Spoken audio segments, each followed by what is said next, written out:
Have you ever wondered why you'd pay money to get scared out of your wits? Why you'd willingly sit in a dark theater, heart pounding, while a monster lurks on screen? It seems counterintuitive, right? We spend most of our lives avoiding danger, yet we actively seek out horror movies, haunted houses, and true crime podcasts. What's going on in our brains?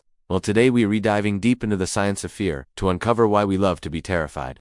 First, let's talk about the brain's immediate reaction to a scare. When you jump at a sudden noise in a movie, that's your amygdala kicking into high gear. The amygdala is our brain's ancient alarm system. It detects threats and triggers the fight-or-flight response. Adrenaline and cortisol flood your system, your heart rate skyrockets, your breathing quickens, and your senses sharpen. You're ready to either face the danger or run for your life.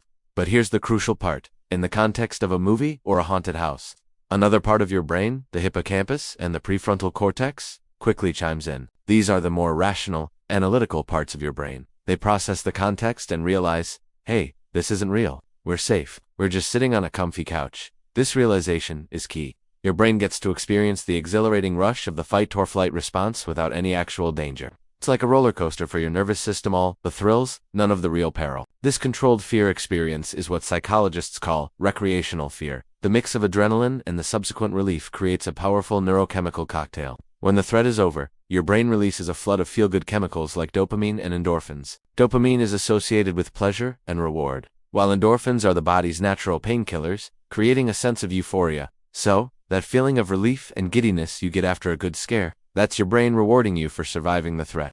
It's a natural high, and it can be pretty addictive. There's also an evolutionary perspective to consider. Our ancestors lived in a world filled with real dangers. Being attuned to threats was essential for survival. Practicing our fear response in a safe environment could have been a way to hone our survival instincts. Think of it like a fire drill. By exposing ourselves to simulated dangers, we learn how to react, manage our fear, and build resilience. Watching a horror movie might be the modern equivalent of listening to scary stories around the campfire, a way to learn about potential threats and how to handle them, all from a safe distance.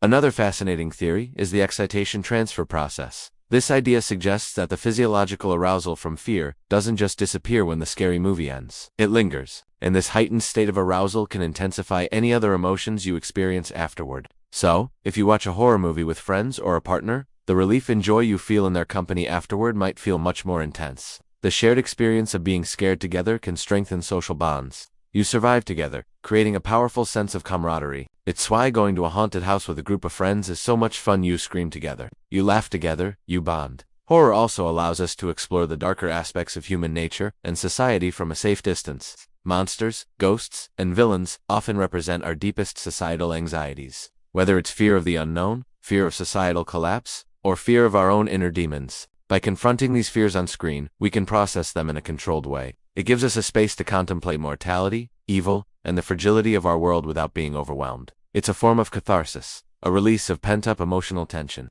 Psychologist Marvin Zuckerman identified a personality trait called sense. People who are high in this trait crave novel, varied, and intense experiences and are willing to take risks to get them. For these individuals, the intense stimulation of a scary movie or a thrilling ride is highly rewarding. It satisfies their need for a rush. Not everyone has this trait, which explains why some people absolutely love horror and others can't stand it. Your personal preference for scary entertainment is deeply tied to your individual brain chemistry and personality. So, the next time you find yourself gleefully watching a character make the terrible decision to check out that noise in the basement, you'll know why. It's not because you're strange. It's because your brain is a complex and fascinating machine. You're triggering a primal survival response. Getting a hit of rewarding brain chemicals, practicing your survival skills, strengthening your social bonds, and exploring deep-seated fears, all from the safety of your living room.